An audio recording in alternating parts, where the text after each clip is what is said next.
श्री जगतगुरु रामानंदाचार्य पूज्य श्री राम स्वरूपाचार्य जी महाराज की जय। श्री मदन गोपाल जी महाराज की जय। चित्रकूट धाम की जय। सत्य सनातन धर्म की जय। सरस्वती महामाता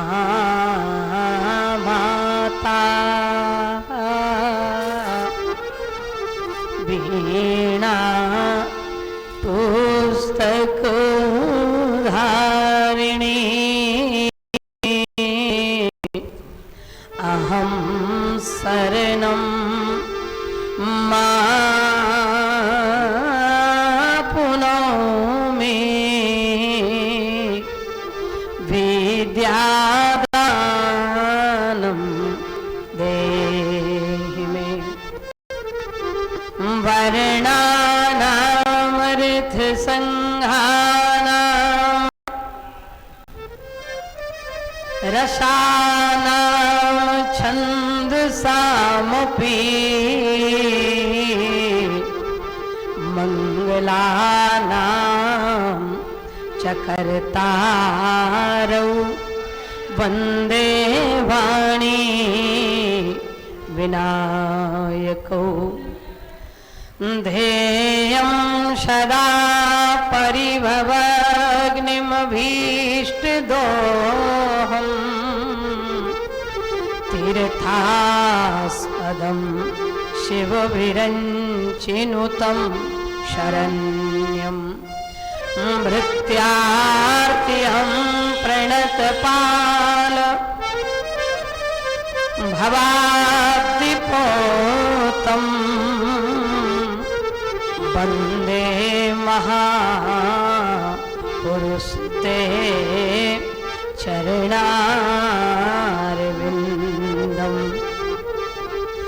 मनोजवं मारुततुल्यवेगं जितेन्द्रियं बुद्धिमतां वरिष्ठं वातात्मजं वानरयूथमुख्यं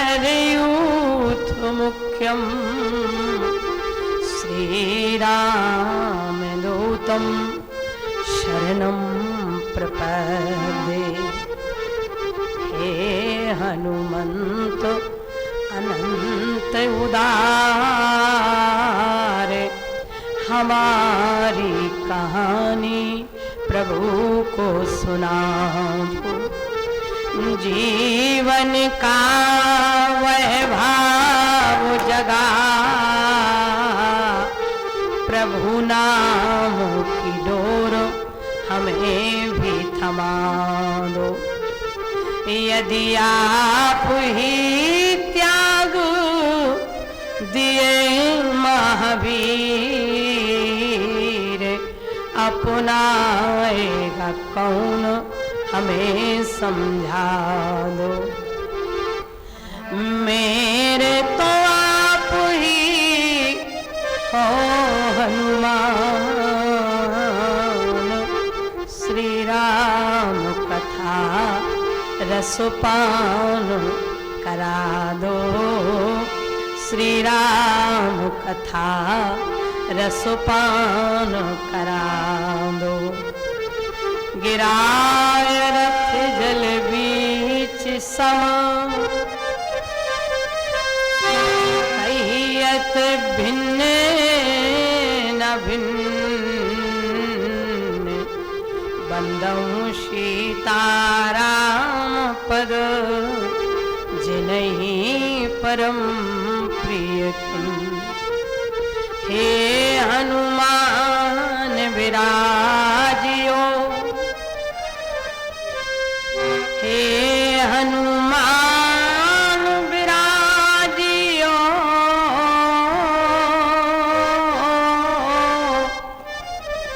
कथा होत तु आस सुचि सेवक तुम रास।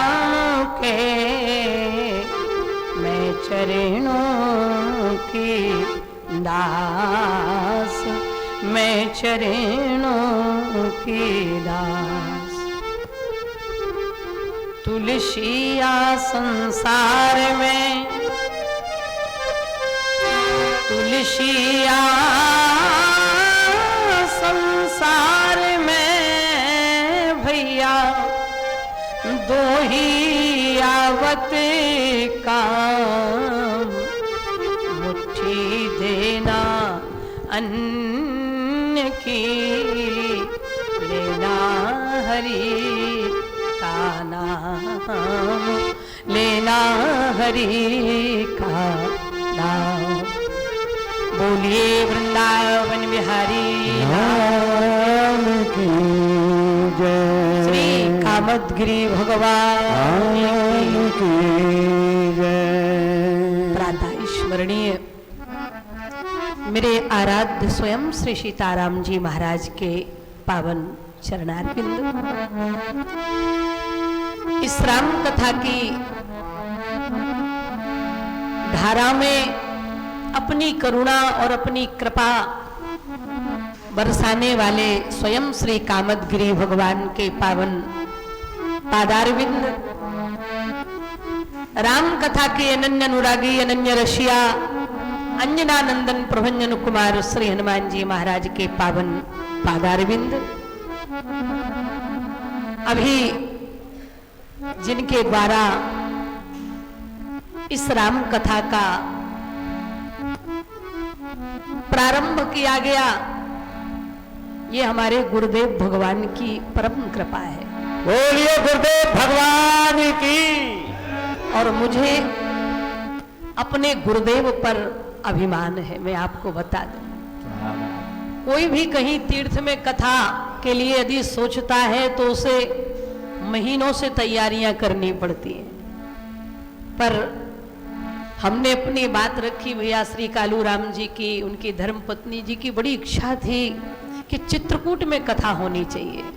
तो हमने कहा चित्रकूट तो हमारे बाप का घर है, वहां तो कोई परेशानी होने वाली। जय हो जगत गुरु जी महाराज। कि मेरे गुरुदेव मेरे पिता हैं, मेरे बाप हैं, और बाप के घर में बेटी को कुछ तैयारी करने की कोई आवश्यकता नहीं पड़ती है।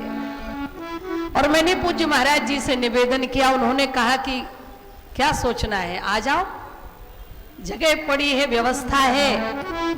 और सच में जिनको बुलाने के लिए लोग सालों से लाइन में लगे हैं और लाखों रुपए चरणों में न्यौछावर करने के लिए तैयार हैं, लेकिन इस बिटिया की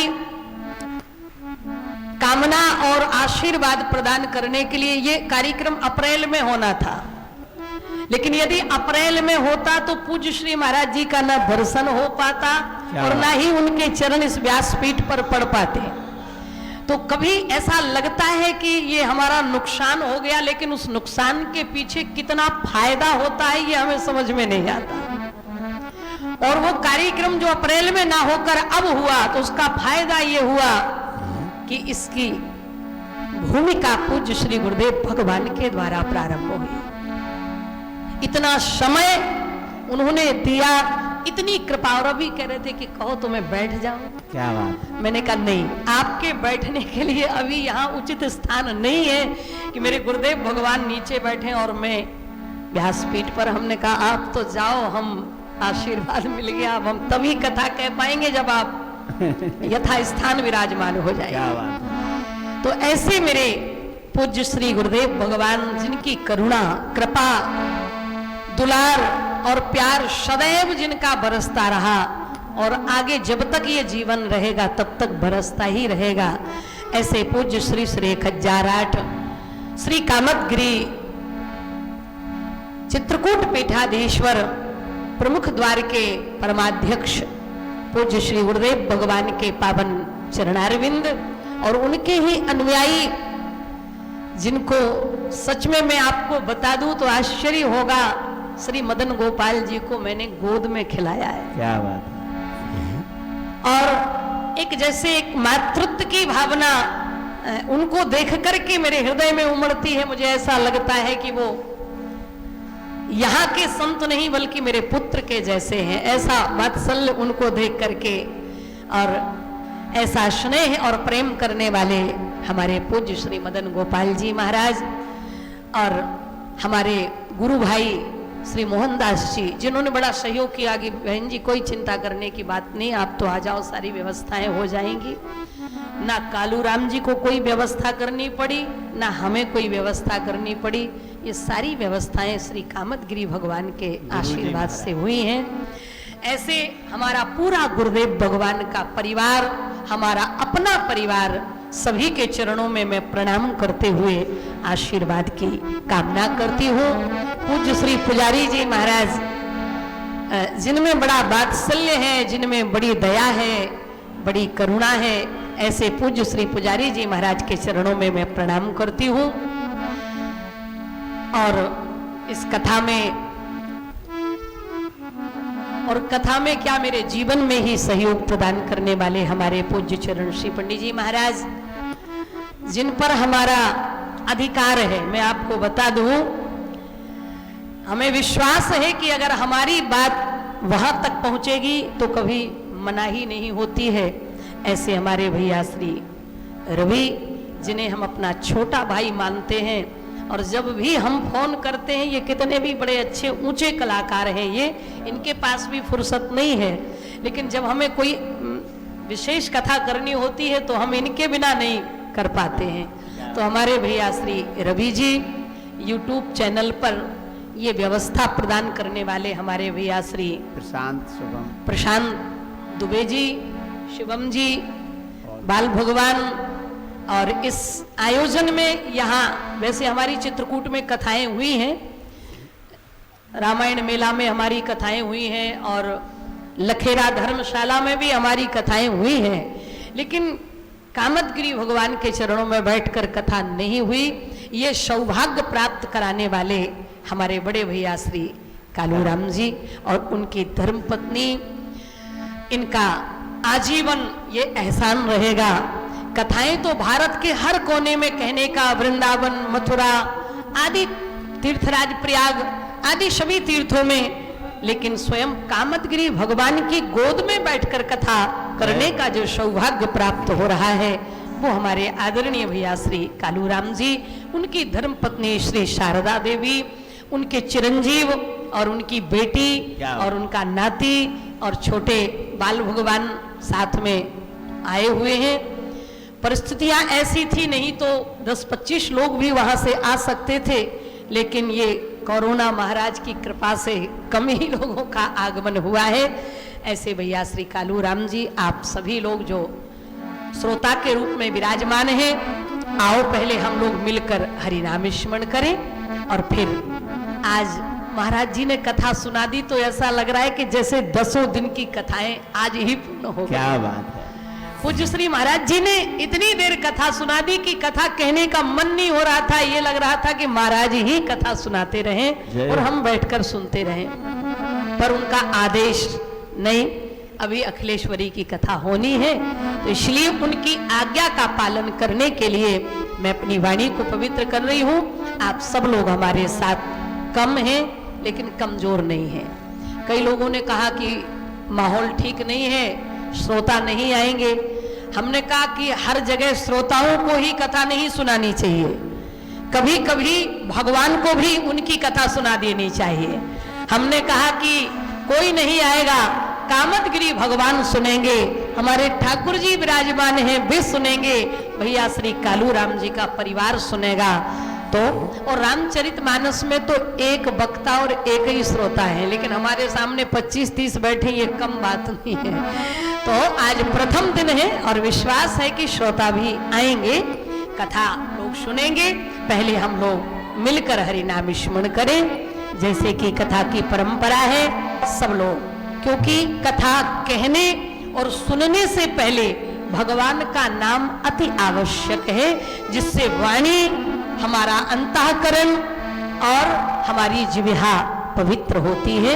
इसलिए सब लोग प्रेम और भाव से सभी लोग बोलें, जय श्री राम, जय जय श्री राम, जय सिया राम जय जय सिया राम जय सिया राम जय सिया राम जय सिया राम जय जय सिया राम जय सिया राम जय सिया राम जय सिया राम जय जय सिया राम जय सिया राम जय सिया राम जय सिया राम जय जय सिया राम जय सिया राम जय सिया राम जय जय सिया राम जय जय जय हनुमान गोसाई जय जय जय हनुमान गोसाई जय जय जय हनुमान गोसाई जय जय जय हनुमान गोसाई कृपा करो गुरु देव की नाई कृपा करो हो गुरु देव की नाई जय श्री राम जय जय सिया राम जय सिया राम जय जय सिया राम जय सिया राम जय जय सिया राम जय सिया राम जय जय सिया राम जय सिया राम जय जय सिया राम जय सिया राम जय जय सिया राम जय सिया राम जय जय सिया राम जय सिया राम जय जय सिया राम तवो प्रभु कृपा करहु यही भांति अवो प्रभु करो जय भांति सब तज भजन करो दिल राती सब तज जय भजन करो दिल राती जय श्री राम जय जय सिया राम जय सिया राम जय जय सिया राम जय जय सिया राम जय जय सिया राम जय जय सिया राम बोलिए वृंदावन बिहारी लाल की जय आइए श्री राम कथा के द्वारा हम अपने जीवन की व्यथा को दूर करें, क्योंकि अभी गुरुदेव भगवान ने बताया कि ये कथा कामधेनु है, कल्प वृक्ष है और यही कथा स्वयं कामदगिरी भगवान का स्वरूप है। तुलसीदास जी महाराज ने लिखा है कि राम कथा कली कामद राम कथा कली काम दिवाए राम कथा कली कामद राम कथा कली काम दिवाए राम कथा कली कामद राम कथा कली काम दिवाए सुजन सजीवन मोरे सुहाई सुजन सजीवन मोर सुहाए सुजन सजीवन मोर सुहाए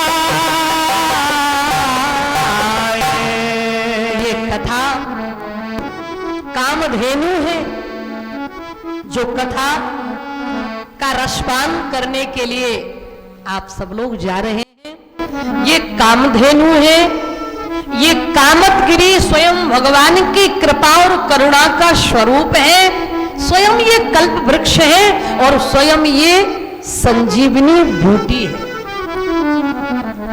संजीवनी का अर्थ है कि जो भी संजीवनी एक बार पी लेता है फिर उसे कभी मरना नहीं पड़ता। और ये कथा भी वही है महाराज। आपको पता होगा जब मैया पार्वती जी एक दिन भगवान शिव को बड़ी प्रसन्न मुद्रा में कैलाश पर्वत पर बैठे हुए देखती है, गोस्वामी जी महाराज ने चित्र खींचा। वे कहते हैं कि पार्वती भल अवसर जानी, गई शंभु पही मातु भवानी। पार्वती भल अवसर जानी भैया, पार्वती भल अवसर जानी, गई शंभु पही मातु भवानी। पार्वती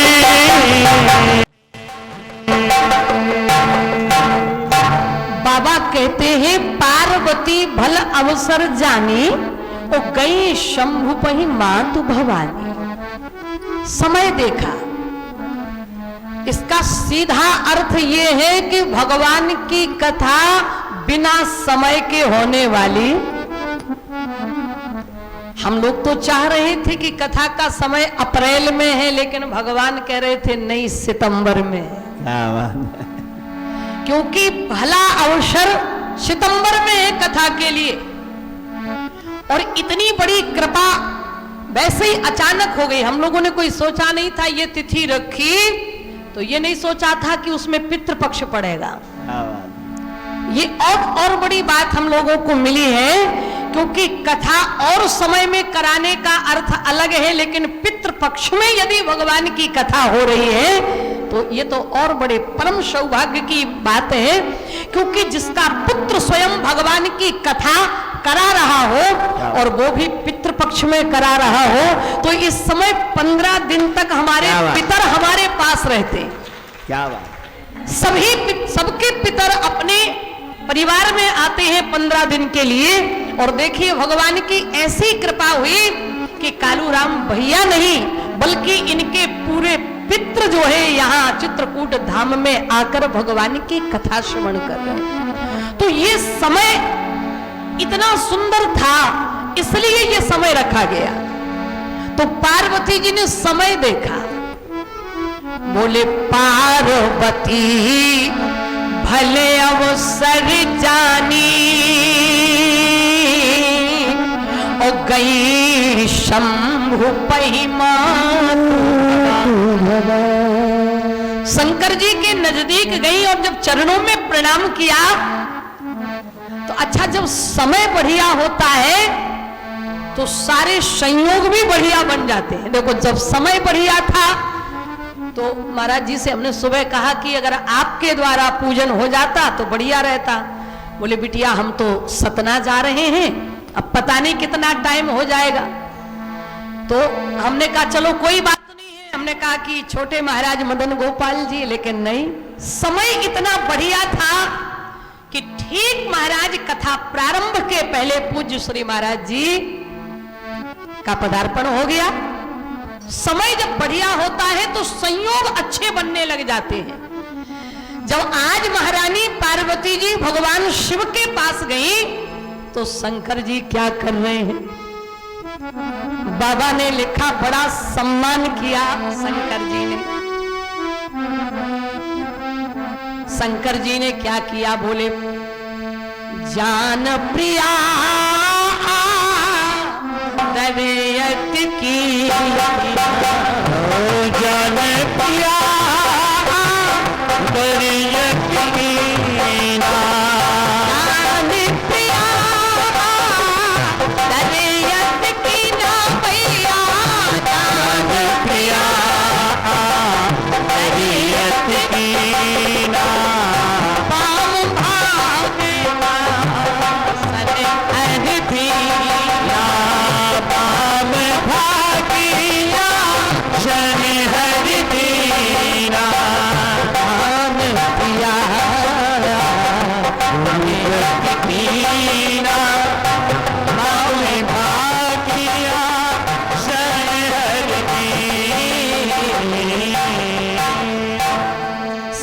जी ने स्वयं आसन उठाकर ऐसे वामांग में डाल दिया। आओ प्रिय, समय बढ़िया था।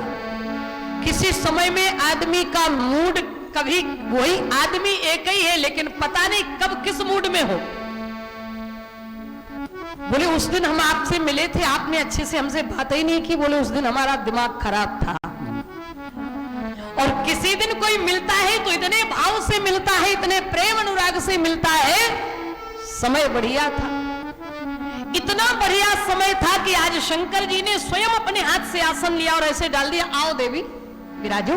प्रिय, पार्वती जी ने हाथ जोड़कर निवेदन किया, स्वामी आज मैं आपके वामांग में नहीं। बोले फिर? आज मैं सामने बैठने आई हूं। शंकर जी ने कहा क्यों? देवी लगता है तुम वो समय भूल गई का। कौन सा? बोले एक दिन तुम मेरे वामांग में बैठना चाह रही थी लेकिन हमने तुम्हें बैठने, याद है ना? पार्वती जी ने कहा अच्छे से याद है। शंकर जी ने कहा आज मैं तुम्हें स्वयं आसन डाल रहा हूं तो तुम बैठ नहीं रही हो, क्यों? पार्वती जी की आंखों में अश्रुपात होने लगे और पार्वती जी ने कहा स्वामी उस दिन मैं आपकी पत्नी बनकर, पत्नी का अधिकार लेकर के आपके वामांग में बैठना चाह रही थी लेकिन आपने वो अधिकार मुझसे छीन लिया था। आपने मुझे वो अधिकार नहीं दिया और आपने स्वयं मुझे सन्मुख शंकर आसन देना। शंकर जी ने स्वयं कहा था देवी तुम ये स्थान खो चुकी हो, सामने बैठो। पार्वती जी ने कहा स्वामी वो समय की बात है, उस दिन मैं स्वयं आपके वामांग में बैठना चाह रही थी लेकिन आपने बैठने नहीं दिया, सामने बैठने के लिए आदेश दिया था। और आज आप स्वयं मेरे लिए वामांग में आसन डाल रहे हैं लेकिन मैं आज वामांग में नहीं, अपने मन से सामने बैठना चाहती। शंकर जी ने कहा क्यों? पार्वती जी ने कहा इसलिए कि उस दिन मैं पत्नी बनकर आई थी, आज मैं जिज्ञासु बनकर आई हूं। आज मेरे मन में एक जिज्ञासा है। शंकर जी ने कहा क्या जिज्ञासा है? पार्वती जी ने कहा कि कथा जो सकल लोक हितकारी सोई पूछन चाहे शैल कुमारी। कथा जो सकल लोक हितकारी प्रभु जी, कथा जो सकल लोक हितकारी सोई पूछन चाहे शैल कुमारी। कथा जो पार्वती जी ने कहा स्वामी आज मैं जिज्ञासु बनकर आई हूं। भैया श्री कालूराम और भाभी मां श्री शारदा देवी की तरह आज मेरे मन में जिज्ञासा है। क्या है? बोली कथा जो सकल लोक हितकारी और सोई पूछन चाहे शैल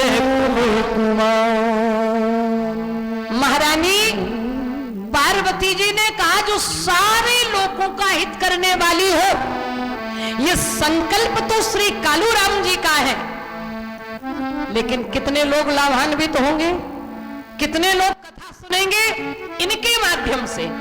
ना इनका ये माध्यम बनता, ना ये कथा होती, ना आप लोग कथा सुन पाते।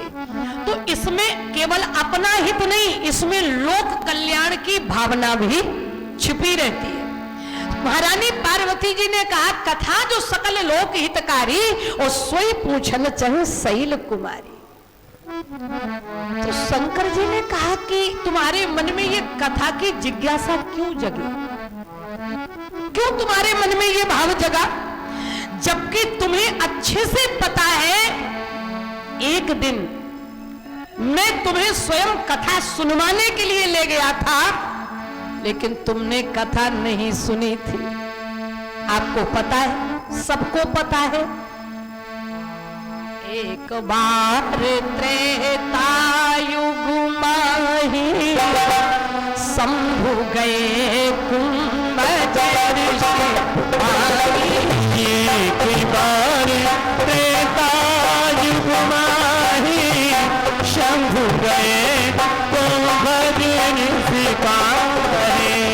संग सती जग जननी पूजे ऋषि अखिलेश्वर जानी। संग सती जग जननी भवानी पूजे ऋषि अखिलेश्वर जानी। शंकर जी ने कहा देवी एक बार मैं तुम्हें कथा सुनवाने के लिए ले गया था। अच्छा, कभी कभी ऐसा मन में विचार आता है, अगर मन कहीं संसार में ना लग रहा हो, मन व्यथा से व्यथित हो रहा हो, मन यदि चंचल हो रहा हो, तो इस मन को शांत करने के लिए, मन के दुख को मिटाने के लिए, मन की उथल पुथल दूर करने के लिए भगवान की कथा सुन लेना चाहिए।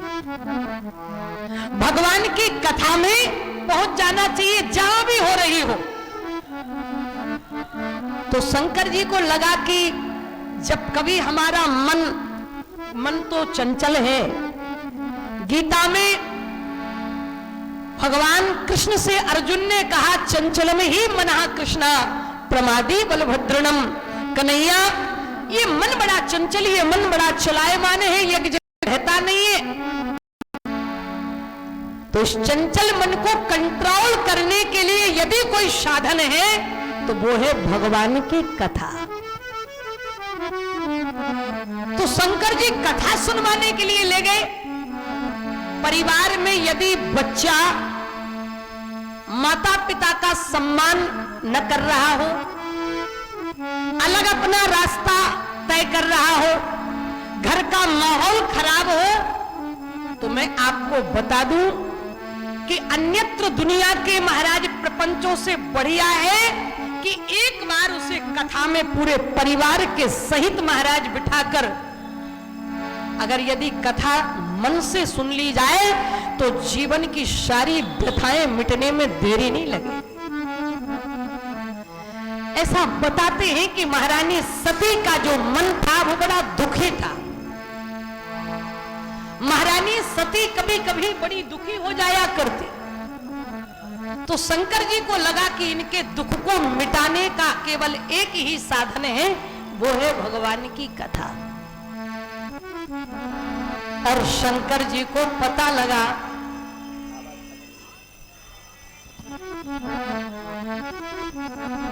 कि अगस्त जी के यहां भगवान की कथा होने जा रही, तो महारानी सती के मन में किसी भी प्रकार का जो दुख है, सती जी के मन में जो उथल पुथल है, उसको दूर करने का केवल एक ही साधन है, भगवान की कथा। चलो देवी। लेकिन कितने लोग ऐसे होते हैं कि जिन्हें ना कथा से, तुम कथा नहीं महाराज कथा के अमृत में डुबो दो ना, तो भी उनके ऊपर कोई फर्क नहीं पड़ता। वोल्टेज होगा, अच्छा कोई बात। बोलिए वृंदावन बिहारी लाल की जय। कई लोग ऐसे होते हैं पत्थर के जैसे, जिनके ऊपर कितना ही पानी बरसाया जाए लेकिन उनके ऊपर पानी का कोई प्रभाव, कितना ही पानी बरसे वो सब बहकर नीचे आ जाता है। ऐसे कितने लोग हैं संसार में। भगवान शंकर सती जी को इसलिए कथा में ले गए कि जिससे इनके मन का जो भ्रम है, मन का जो मोह है, मन की जो दशा है वो मिट जाएगी। लेकिन जिन्हें नहीं सुधरना है उन्हें भगवान भी नहीं सुधार सकते। आज शंकर जी ने याद दिलाया, देवी मैं तुम्हें कथा सुनवाने के लिए ले गया और एक ऐसे महात्मा के यहां ले गया जिसका नाम अगस्त है, जिन्होंने केवल 3 ही आचमन में पूरा समुद्र पी लिया था। साधारण नहीं है वो, जिनका जन्म कुंभ यानी घड़े से हुआ है। ऐसे महात्मा के यहां मैं कथा सुनवाने के लिए ले गया लेकिन तुमने कथा नहीं सुनी। अरे राम कथा मुनि वर्जे बखानी, राम कथा मुनि वर्जे बखानी, राम कथा मुनि वर्जे बखानी, राम कथा मुनि वर्जे बखानी, मुनि महेश परम सुकुमारी, सुनि महेशी परम सुकुमारी, आते सुनते रघुपति गुण कहा था, आते सुनते रघुपति गुण गाथा, कछु दिन वही गिरिनाथ, कछु दिन कहा रहे गिरिनाथा, कछु दिन रहे गिरिनाथा। श्रीदासा गोस्वामी तुलसीदास जी महाराज ने लिख दिया कि राम कथा मुनि वर्ज बखानी और सुनी महेश परम सुख मानी। इसका मतलब सती जी कथा में बैठी थी लेकिन कथा नहीं सुनी। तो शंकर जी ने कहा कि देवी, एक बार मैं तुम्हें इतने प्रेम से, इतने अनुराग से, इतनी जिज्ञासा से मैं तुम्हें कथा सुनवाने के लिए ले गया था, लेकिन तुमने वहां कथा नहीं सुनी। और आज उसी कथा के लिए जिद क्यों? उसी कथा के लिए इतनी जिज्ञासा क्यों? उसी कथा के लिए इतना अनुराग क्यों? उसी कथा के लिए इतना प्रेम क्यों? पार्वती जी की आंखों में आंसू आ गए।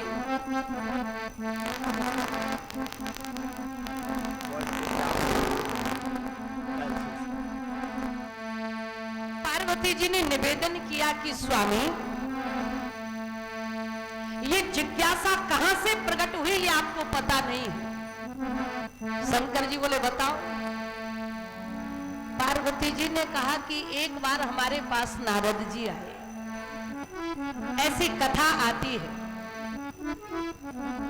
एक बार भगवान भोलेनाथ और मैया पार्वती का दर्शन करने के लिए नारद जी, और नारद जी का तो काम ही है, आप जानते हैं, अभी सुन रहे थे ना, नारद जी 2 घड़ी से ज्यादा कहीं भी नहीं ठहरते। इनका काम ही भ्रमण करना है। और वैसे हमारे विद्वान कहते हैं ये देवताओं के मीडिया प्रभारी नहीं है। तो पत्रकार यदि घर में बैठा रहेगा तो उसे अपने पेपर में छापने के लिए कोई न्यूज मिलने वाली उसे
चर्चा करते हैं कि भगवान शिव नशा करते हैं। कितने लोग चर्चा करते हैं भगवान भांग पीते हैं। कितने लोग चर्चा करते हैं भगवान शिव गांजा पीने वाले भगवान शिव को महाराज याद करते हैं जय भोले की, लेकिन अगर आप सच्चाई जानेंगे तो आपको पता लग जाएगा भगवान शिव ना तो गांजे का नशा करते हैं न भांग का नशा करते हैं, किसी भी प्रकार का उनके जीवन में कोई नशा नहीं है। बोले फिर, बोले शंकर जी को नशा है केवल अपने भगवान की भक्ति का, केवल भक्ति का नशा। अब जो दिन रात भगवान के नाम में ही डूबा रहता हो,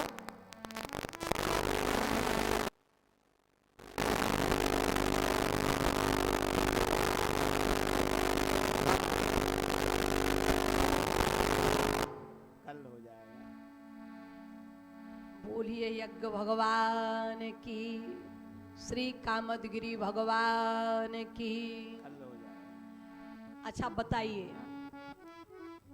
कितने लोग हैं जिनका व्यापार लंबा चौड़ा होता है, उनको कहीं अन्यत्र भ्रमण करने का समय नहीं मिलता, वे इतने व्यस्त रहते हैं। मान लो जैसे नौकरी वाला आदमी है, आजकल के जैसे इंजीनियरों को भी देखो आप, तो सुबह महाराज 8 बजे हर हाल में उनको निकलना है और रात के 8 बजे ही घर आना है, तो उनके पास कुछ और करने का समय रहता है क्या?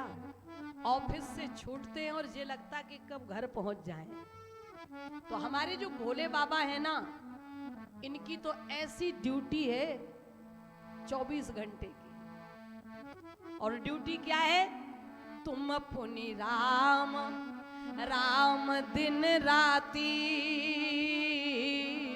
और सादर जपहूं अनंग।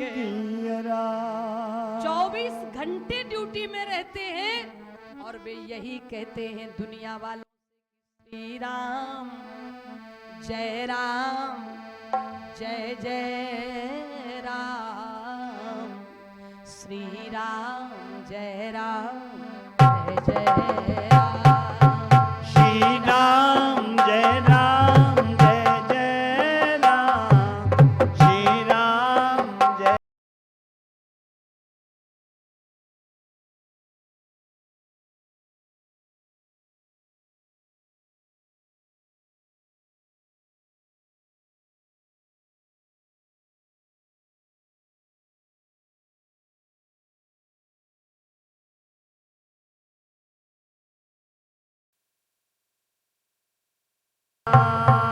शंकर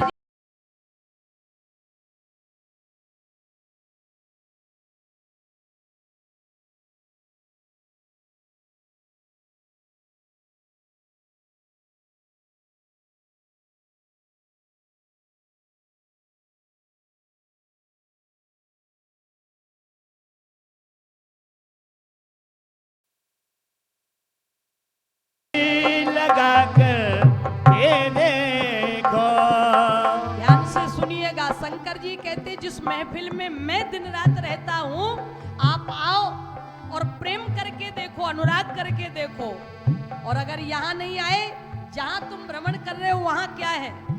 बोले दुख ही दुख है जीवन में, इसको आकर के देखो। दुख ही दुख है जीवन में, इसको गा कर के देखो। संसार दुखालयम शाश्वतम है, कान खोल करके सुन लो। संसार दुख का आलय है, दुख की दुकान है, दुख का घर है। यहाँ सुख की कल्पना स्वप्न में भी मत करना। ये संसार है, ये दुख ही दुख महाराज प्रदान करने वाला है। अगर लोहे की दुकान में सोना खरीदना चाहोगे तो कभी मिलने वाला, और हम लोग यही पागलपन कर रहे हैं। इस दुख की दुकान में सुख खरीदना चाहते हैं, सुख ढूंढना चाहते हैं, जबकि यहाँ सुख है ही नहीं। ये तो दुखालयम शाश्वतम है। बाबा कहते हैं कि अगर सुख पाना है तो इसमें फिल्म आकर के प्रीत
वाले लोग, ये संसार के जितने भी नशे हैं वे तुम्हें नाश की तरफ ले जाने वाले हैं। कान खोल करके सुन लो।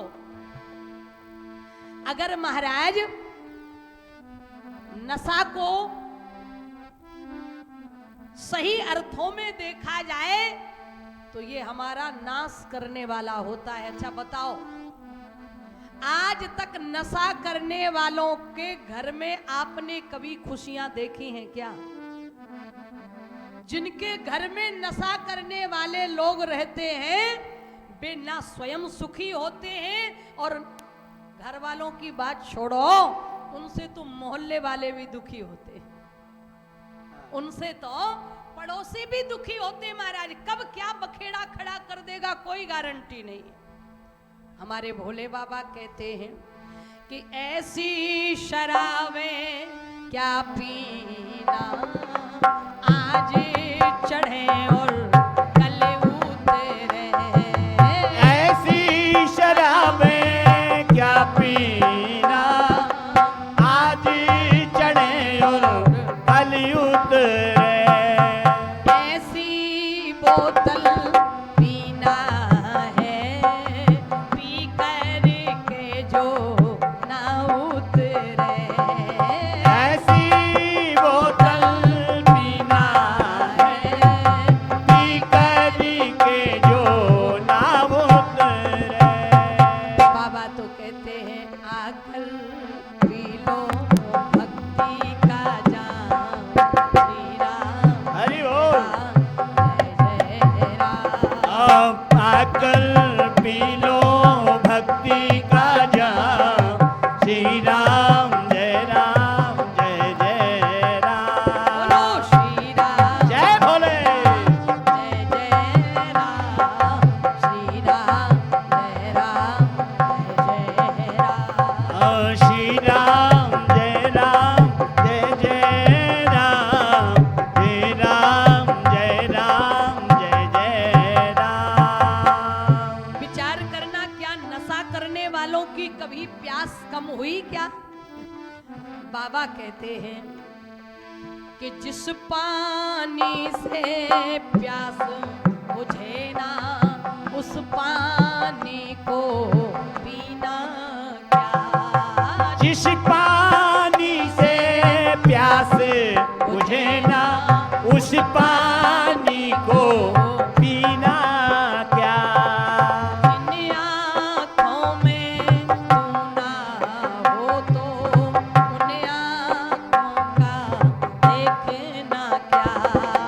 जिस जीवन में तू ना हो तो उस जीवन को जीना क्या। अगर अपने जीवन की प्यास बुझानी है तो तू ही सुबह, तू ही शाम। गोविंद हरि। राम जय राम जय जय राम। तू ही सुबह तू ही शाम, श्री राम जय जय राम। बोलो श्री राम जय जय राम, श्री राम जय जय राम। श्री राम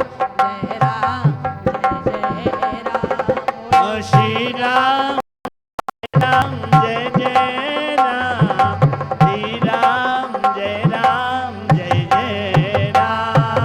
श्री राम जय जय राम, श्री राम जय जय राम। निवेदन में ये करने जा रही थी आपसे, शंकर जी कोई और नशा नहीं करते। भगवान भोलेनाथ का नशा है भगवान के नाम जप का। तुम पुनि राम राम दिन राती, और सादर जपहूं अनंग। तो जब नारद जी आए तो नारद जी ने क्या देखा कि भोले बाबा की तो समाधि लगी। हाँ, और सच में जब ये भक्ति का रस पीना प्रारंभ करते हैं ना, तो इन्हें पता नहीं चलता कि कितना समय व्यतीत हो गया। जब भी ये राम नाम की भक्ति के नशे में डूबते हैं ना, तो मालूम है कितना समय बीत जाता है। बोले बीते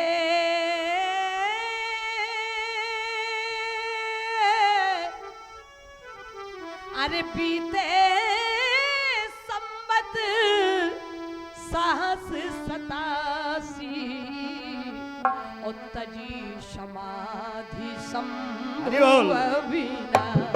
जीत जी समाधि शंभु विनाश बीते सामत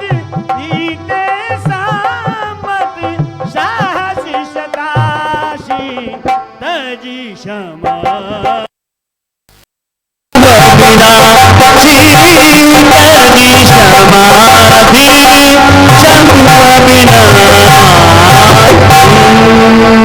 कितने दिन व्यतीत हो जाते मालूम है? 87,000 वर्ष। तुम क्या नशा करोगे?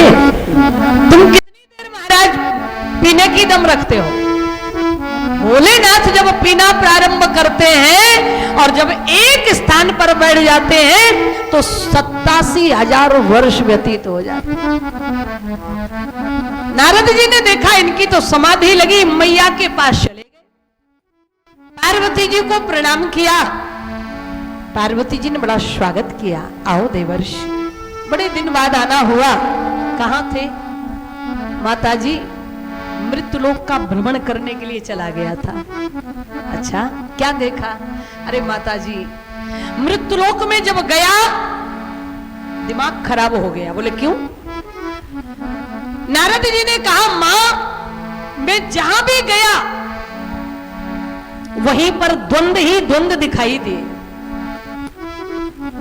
घरों में गया, सास बहू की नहीं पट रही, यानी झगड़ा हो रहा है, बाप बेटे का झगड़ा हो रहा है, भाई भाई का बंटवारे पर महाराज झगड़ा मुकदमा चल रहे।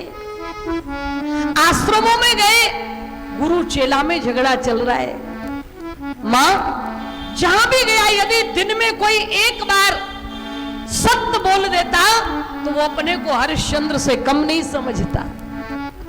माताजी, पूरे संसार में झूठ ही झूठ दिखाई दिया। लोग अपने स्वार्थ में डूबे हुए हैं, लोग मोह माया में लिपटे हुए हैं। भगवान की भक्ति के नाम का तो लोग केवल ढोंग करते हैं। कलयुग की महाराज ये विशेषता। पार्वती जी ने कहा, नारद वो कलयुग है ना, वो मृत्युलोक है ना, वहां तो ये सब चलता ही रहता है। नारद, मेरा गृहस्थ जीवन देखो, इतना बढ़िया चल रहा है कि ना तो बाबा हमसे कोई बात छिपाते, ना मैं उनसे कभी झूठ बोलती, और ना ही बाबा मुझसे कभी कोई बात झूठ बोलते।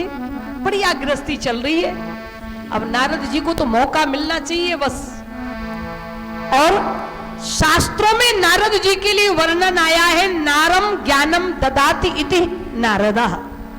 जिसकी बात कभी रद्द ना हो, जिसका ज्ञान कभी फीका ना पड़ता हो, झूठा ना पड़ता हो, वो नारद। नारद जी को मौका मिल गया और नारद जी ने कहा कि माताजी फिर एक बात बता दो। कहा क्या? बोले बाबा के गले में जो नरमुंडों की माला पड़ी हुई है वो किसकी है? क्या बाबा ने आपको बताया? उस नरमुंड की माला का रहस्य क्या आपको पता है? पार्वती जी ने कहा नहीं, नरमुंडों की माला बाबा ने गले में पहन रखी है, मैंने देखा है, लेकिन ना ही बाबा ने कभी उसके बारे में बताया और ना ही मैंने कभी उनसे पूछा। तो नारद जी तो महाराज आप जानते, आग लगाने में तो बड़े माहिर। नारद जी ने कहा, माता जी अगर आपने बाबा से नहीं पूछा था कोई बात तो नहीं है, पर बाबा को तो बताना चाहिए था ना, आप उनकी पत्नी हैं और इतना बड़ा रहस्य अभी तक उन्होंने आपसे छिपा कर रखा, अभी तक आपको बताया नहीं। पार्वती जी बोली, नारद सो तो नहीं बताया। अब आप कह रही हैं कि बाबा हमसे कभी कोई छिपाते नहीं है, हमसे कभी झूठ नहीं बोलते हैं। और बताइए आज तक आपको नरमुंडों की, और माता जी आपको मालूम है भी नरमुंडों की माला नहीं है? बोले फिर? बोले नारियों के मुंडों की माला है। अब तो और मैया का मन दुखी कर दिया। और नारद जी बोले माता जी तुम जानो तुम्हारा काम जाने, तुम्हें जगाना हमारा काम था, तुम्हें बताना हमारा काम था। हर महाराज माताएं तो बड़ी सीधी होती है नारद जी, ऐसे किसी भी माता को अगर आपको दुखी करना हो तो बस इतना कह दो कि माताएं तो बड़ी सीधी सादी होती बेचारी, उनको तो कुछ पता ही नहीं चलता कि उनके पति क्या कर रहे नहीं कर रहे, फिर महाराज आग लगने में देर नहीं लगती। नारद जी ने कहा कि आप तो बड़ी सीधी सादी ठहरी, आपको तो ज्यादा दुनिया संसार से कोई लेना देना है नहीं, लेकिन कम से कम आपके पति भगवान भोले बाबा को तो बताना चाहिए था ना। इतना बड़ा रहस्य, इतने दिन हो गए आपको आए हुए, 2 बच्चों की मां बन गई आप, और अभी तक महाराज बाबा ने आपको कुछ बताया नहीं। अब तुम जानो तुम्हारा काम जाने, तुम जानो तुम्हारे पति जाने। और नारद जी चले गए। और जैसे ही नारद जी निकले तो नारद जी ने भोले बाबा के पास भी जाकर प्रणाम किया और मन में सोचा कि बात अभी ताजी ताजी है, अगर बाबा अभी पहुंच गए तो थोड़ा झगड़ा अच्छा ही हो जाएगा। तो शंकर जी से बोले बाबा माता जी आपको याद कर रही हैं।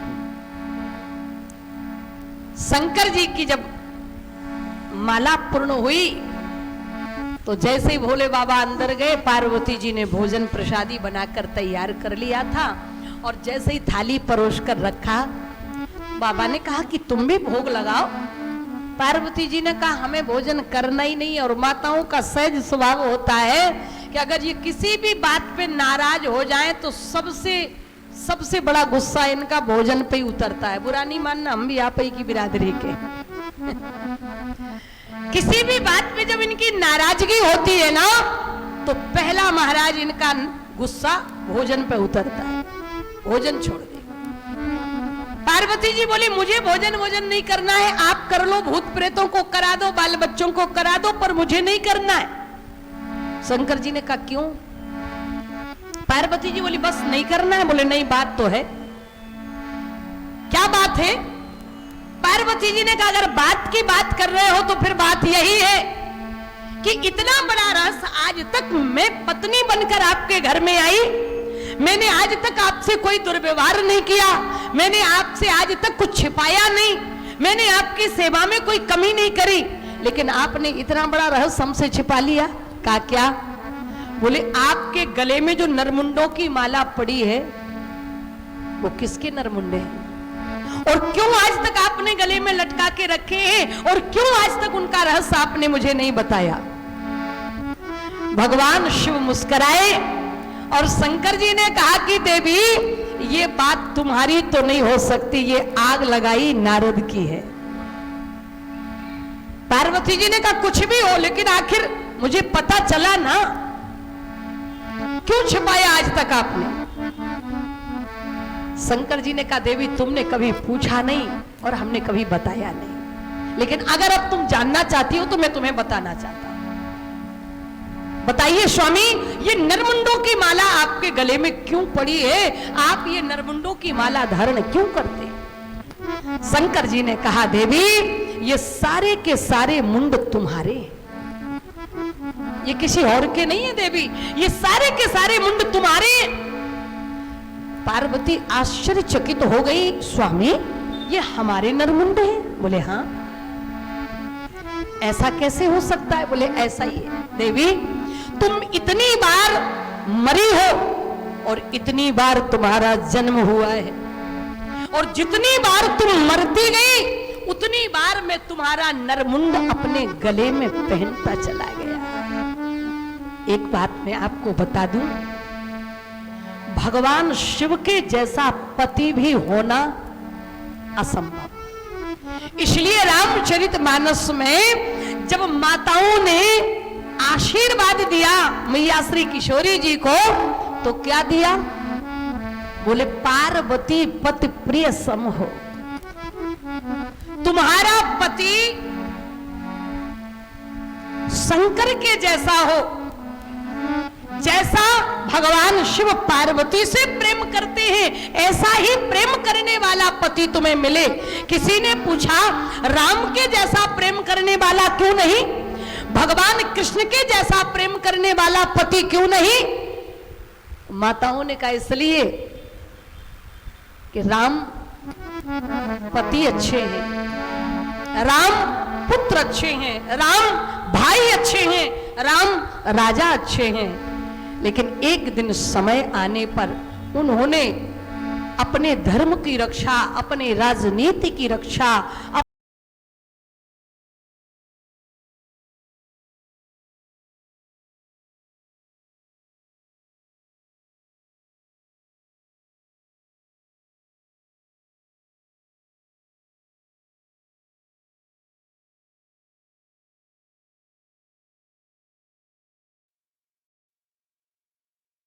कोई शौत आवे तो भगवान कृष्ण के जैसा पति नहीं, भगवान राम के जैसा नहीं, बोले शंकर के जैसा पति प्यार करने वाला हो। का क्यों?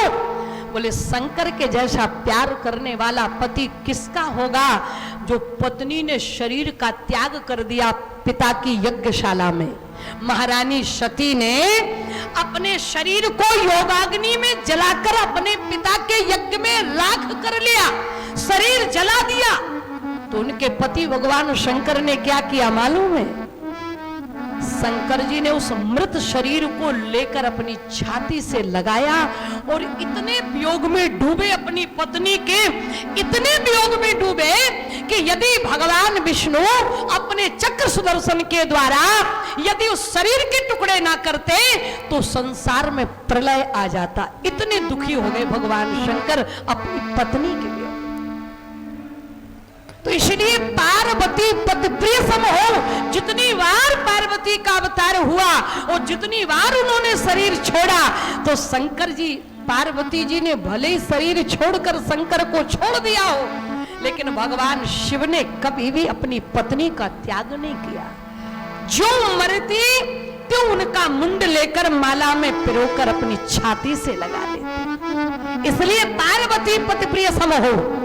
शंकर जी ने कहा पार्वती मैं तुमसे इतना प्रेम करता हूं कि मरने के बाद भी मैं तुम्हें नहीं भूल पाया और मैं तुम्हारा नरमुंड गले में धारण करता चला गया। मैं तुमसे बहुत प्रेम करता हूं। तो पार्वती जी भी रोने लगी, बोले स्वामी अगर आप मुझसे प्रेम करते हैं तो मैं भी आपसे कम प्रेम नहीं करती। पार्वती जी कितना प्रेम करती मालूम है आपको? जिन भगवान शिव ने बिना अपराध के, बिना किसी अपराध के, क्या सती ने कोई अपराध किया था क्या? केवल सीता का रूप ही तो धारण किया था, कोई बहुत बड़ा अपराध तो नहीं किया था। लेकिन इतने छोटे से अपराध के लिए भगवान शिव ने सती का त्याग कर दिया। किया है तन सती भेंट मोहिना, किया है तन सती भेंट मोहिना है। यह तन सती भेंट मोहिना है, यह तन सती भेंट मोहिना है। शिव संत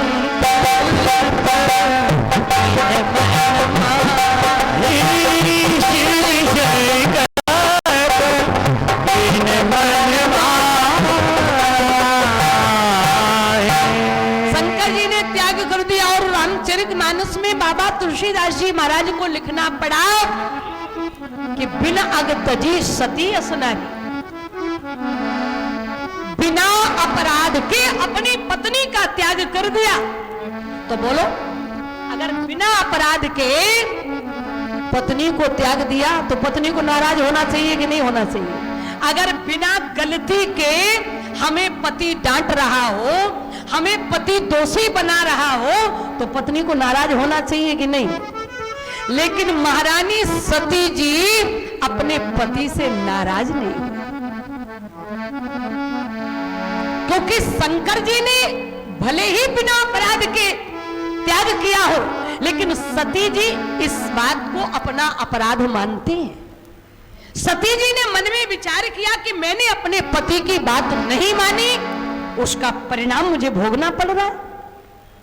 और जब सती जी अपने पिता के यज्ञ में जब शरीर त्यागने लगी तो क्या किया, क्या मांगा? बाबा ने लिखा कि सती मरत हरिसन बर मांगा, जन्म जन्म शिव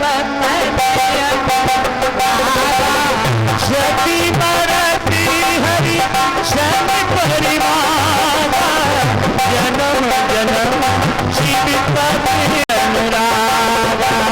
सती मरत हरिसन बर मांगा, जन्म जन्म शिव पति अनुरागा। दोनों की विशेषता में आपसे निवेदन कर रही हूं। क्यों भगवान शिव अपनी पत्नी से इतना प्रेम करते हैं? क्योंकि पत्नी ने कभी भी अपने पति से झगड़ा नहीं किया। अच्छा बताओ, महारानी सती और शंकर के बीच में कभी किसी बात को लेकर के झगड़ा हुआ? अगर महारानी सती जी ने सीता का रूप धारण कर लिया था और शंकर जी को पता लग गया था, तो शंकर जी को झगड़ा करना चाहिए था कि नहीं? डांटना चाहिए था, फटकारना चाहिए था कि तुमने हमारी बात नहीं मानी और तुमने इतनी बड़ी गलती करी। आज के पति पत्नी होते तो झगड़ा हो ही जाता, लेकिन शंकर जी ने एक शब्द भी ऊंची आवाज में नहीं कहा कि तुमने मेरी बात नहीं मानी, तुमने हमारी बात का अपमान किया। नहीं, अगर परिवार चलाना है तो एक दूसरे को, एक दूसरे की गलतियों को क्षमा करना पड़ेगा। तो शंकर जी ने ना डांट लगाई ना फटकार लगाई, बस मन में संकल्प ले लिया, क्या कि जिस शरीर ने मेरी मां का रूप धारण कर लिया है, अब ये शरीर इतना पवित्र हो गया है, इतना ऊंचाई पर पहुंच गया है कि अब ये हमारे लिए और भी ज्यादा पूज्य हो गया।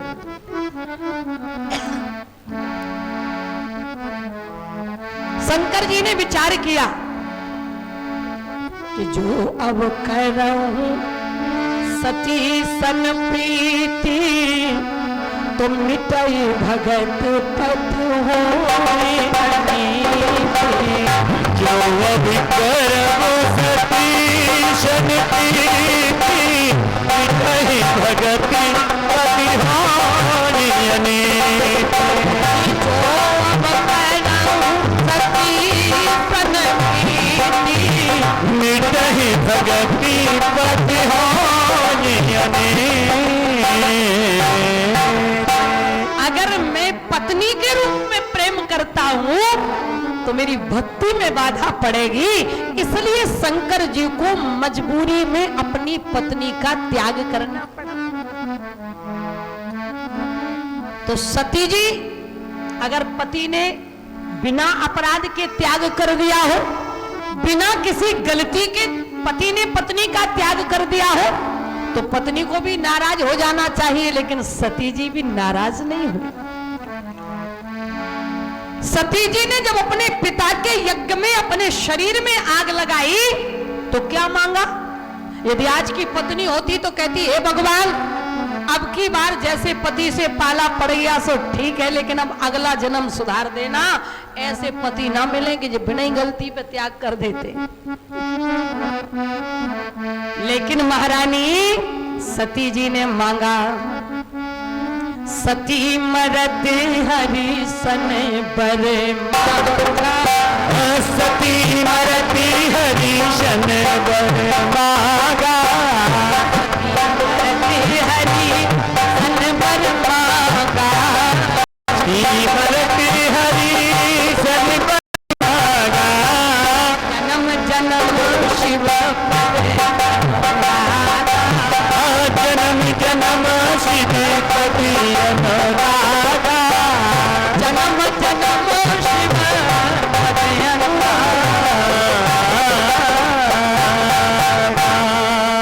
बाबा कहते हैं सती मरत हरि दर्शन वर मांगा, हे प्रभु धरती पर जितनी बार मेरा अवतार हो, पति के रूप में मुझे भगवान शिव ही मिले। और जब पार्वती जी के रूप में प्रकट हुई तो सब ऋषियों ने सलाह दी कि क्या बाबा बैरागी से विवाह कर रही हो? अरे बे तो जोगी जटिल अकाम मन। सप्तऋषियों ने कहा कि जिनके साथ तुम विवाह करने की जिद करके बैठी हो उनके बारे में तुम्हें पता है? बोले जोगी जटिल अकाम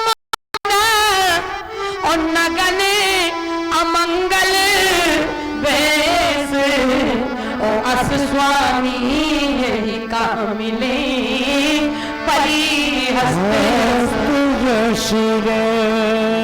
उनके आगुन अमान पितुहीना और उदासीन सब कुछ भी तो नहीं, मैं भीख मांग कर खाई। तू एक भिखमंगे के साथ विवाह क्यों करना चाहती हो? अरे तुम्हें विवाह करना है, हम भगवान विष्णु को मनाएंगे, जो महाराज जिनका राज चलता है, जिनकी सभी महाराज वंदना करते हैं। पार्वती जी ने कहा कान खोल करके सुन लो। सप्तऋषियों कहा क्या? बोली जन्म कोटि लगे रगरे हमारे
मुझे भी उस कल्प वृक्ष की छत्र छाया में बिठा दो, मुझे भी कामतगिरी की उस तलहटी में कथा का श्रवण पान करा दो, जिससे अब मुझे भी कभी मरना ना पड़े। इसलिए पार्वती जी के मन में कथा के प्रति जिज्ञासा, और ये कथा संजीवनी बूटी है, ये कथा कल्प वृक्ष है, ये कथा कामधेनु है, और ये कथा स्वयं कामतगिरी भगवान का स्वरूप है।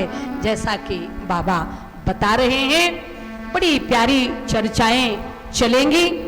कल से हम लोग समय से कथा प्रारंभ करेंगे और समय से कथा विश्राम करेंगे, और व्यवस्थाएं भी सुदृढ़ होंगी। आज पहला दिन है तो थोड़ा व्यवस्थाओं में कुछ गड़बड़ियां होती ही हैं। आओ हम लोग, ये जीवन बहुत छोटा है, कोई गारंटी नहीं है। अभी हम लोग जब मार्च में आए थे यहाँ पर, तो श्री मगन जी से मुलाकात हुई, और मगन जी ने कहा कि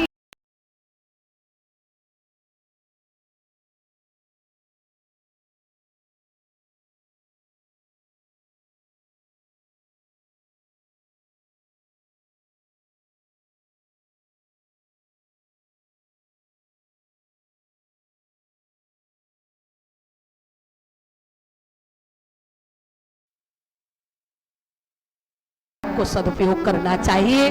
तो आओ पहले हम लोग हरि नाम स्मरण करें, और फिर हम अपनी बात पुष्पांजलि श्री कामतगिरी भगवान के चरणों में आज का पुष्प समर्पित करते हुए फिर हम लोग आरती करेंगे और प्रसाद लेकर यहाँ से विदा होंगे। सभी लोग प्रेम और भाव से बोले, आते भी राम बोलो, जाते भी राम बोलो, सुबह और शाम बोलो राम राम बोलो, जाते भी राम, सुबह और शाम बोलो राम राम राम, राम राम राम भैया राम राम, आरती होगी।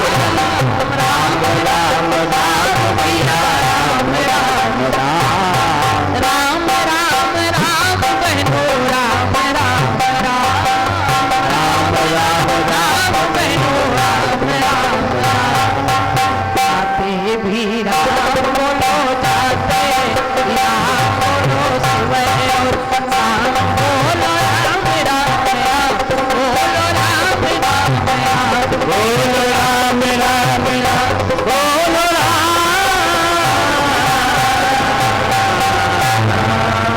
बोलिए श्यावर रामचंद्र भगवान की, उमापति महादेव की, श्री कामतगिरी भगवान की, श्री हनुमान जी महाराज की, चित्रकूट धाम की, मंदाकिनी मैया की, पूज्य श्री गुरुदेव भगवान की, सभी संत विद्वानों की, ओम नमः पार्वती पतये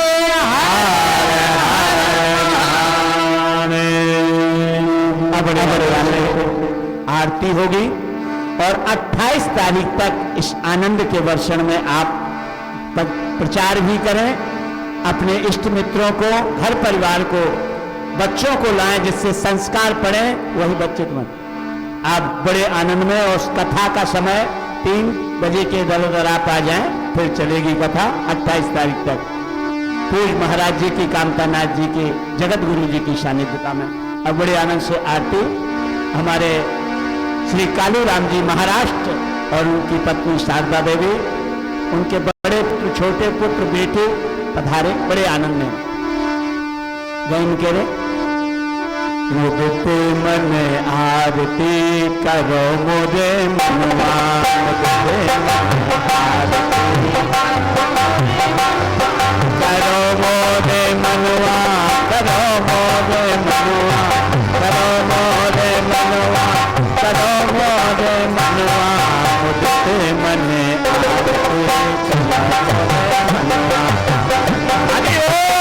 आरती हमारे जीवन के दुखों को दूर करती है। भारत श्री राम मायन के रख कल के ललित सिय के मुझसे मने आपकी करो मोरे मनवा मुझसे मने आवत ब्रह्मा एक मुनि नानक कालनीक दे ज्ञान विशारद सुख समकादि से अनुसार वरण पवन सत के रटने के मुझसे मन आरती करो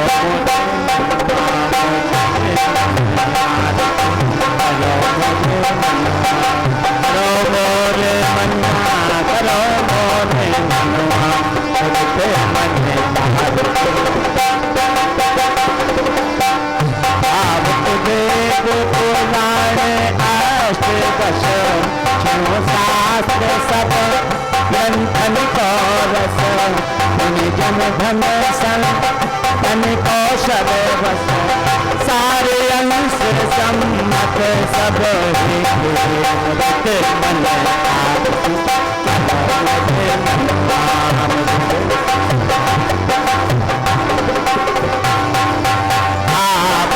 संतत शंभु भवाने अर्घट संभव मुनि विज्ञाने व्यास आदि कवि फर्ज बताने काग भुसुंड करुण के मुझसे मने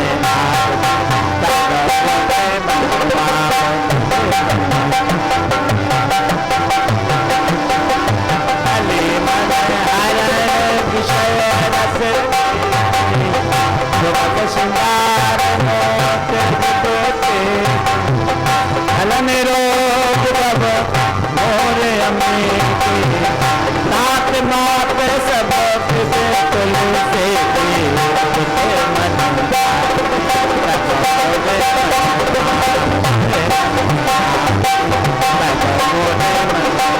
करो मोरे मनवा करो मोरे